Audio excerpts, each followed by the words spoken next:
Jenny đẹp trai quá. Ừ.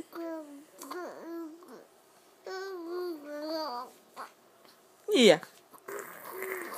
Kìa. Cuckoo. À.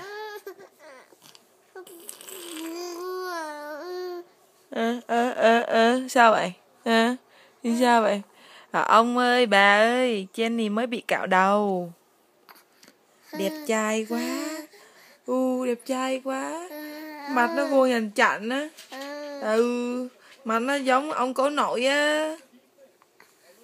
Ôi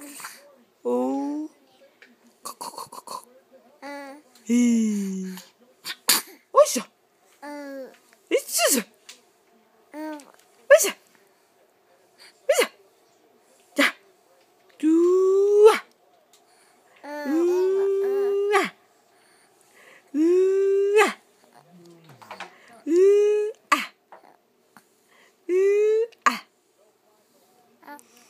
Cười coi.